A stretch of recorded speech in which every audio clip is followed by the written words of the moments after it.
మీ smart phone నీటిలో పడిపోయిందా? వర్షపు నీరు లోపలికి పోయిందా? భయపడకండి. మొదటిగా ఫోన్ నీటిలో పడిన వెంటనే ఒక్క క్షణం కూడా ఆలస్యం చేయకుండా దాన్ని స్విచ్ ఆఫ్ చేయాలి.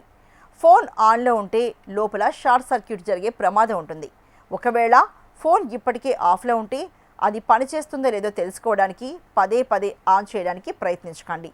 ఇలా చేయడం వల్ల లోపల ఉన్న నీరు సర్క్యూట్ బోర్డును మరింతగా దెబ్బతీస్తుంది. ఆ తర్వాత ఫోన్కు అమర్చిన cover, SIM card, memory card అలాగే బ్యాటరీ తొలగించే అవకాశం ఉంటే దానిని కూడా తీసేయాలి. దీంతో ఫోన్లోకి గాలి సరిగా చేరి లోపలి తేమ త్వరగా బయటకు రావడానికి అవకాశం ఉంటుంది.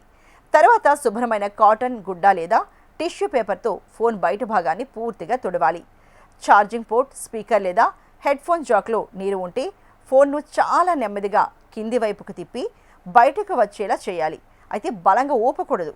అలా చేస్తే నీరు లోపల మరింత లోతుగా వెళ్లే ప్రమాదం అయితే ఉంటుంది. ఫోన్ బయట భాగం ఆరిన తర్వాత లోపల ఉన్న తేమను తొలగించడం చాలా ముఖ్యం. దీనికోసం చాలామంది ఉపయోగించే సులభమైన పద్ధతి ఎండు బియ్యం. ఒక పాత్రలో పూర్తిగా ఎండు బియ్యాన్ని తీసుకుని అందులో ఫోన్ను పూర్తిగా మునిగేలా ఉంచాలి. పాత్రకు మూత పెట్టి కనీసం 24 నుంచి 48 గంటల వరకు అలాగే ఉంచాలి. బియ్యం తేమను పీల్చుకునే గుణం ఉండడంతో ఫోన్లోని తడి తగ్గే అవకాశం ఉంటుంది. బియ్యం కంటే మరింత ప్రభావవంతమైన మార్గం సిలికా జెల్ ప్యాకెట్లు ఉపయోగించడం. మనం కొత్త షూస్ లేదా బ్యాగ్లు ఇంకా ఎలక్ట్రానిక్ వస్తువులతో ఒక చిన్న తెల్లటి సిలికా జెల్ ప్యాకెట్లు వస్తూ ఉంటాయి కదా, అవి ఈ తేమను చాలా వేగంగా పీల్చుకుంటాయి. మన దగ్గర అలాంటి ప్యాకెట్లు ఉంటే ఫోన్ను జిప్లా కవర్లో పెట్టి వాటిని కూడా అందులో ఉంచాలి. దీంతో ఫోన్ త్వరగా ఆరిపోతుంది. అందుకే ఈ ప్యాకెట్లను మనం ఎప్పుడైనా వస్తే వెంటనే దాచుకోవడం చాలా మంచిది. అయితే కొన్ని పనులు మాత్రం అస్సలు చేయకూడదు. ముఖ్యంగా హెయిర్ డ్రైయర్తో వేడి గాలి కొట్టడం చాలా ప్రమాదకరం. అధిక వేడి వల్ల ఫోన్లోని ప్లాస్టిక్ భాగాలు, డిస్ప్లే, బ్యాటరీ లేదా సర్క్యూట్ దెబ్బతినే అవకాశం అయితే ఉంటుంది.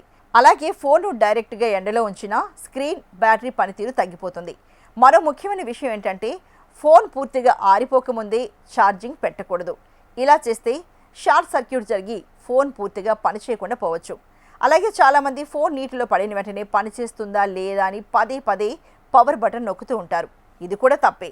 కనీసం 24 గంటలు ఓపికగా వేచి చూడాలి. ఆ తర్వాత మాత్రమే ఫోన్ను ఆన్ చేయాలి.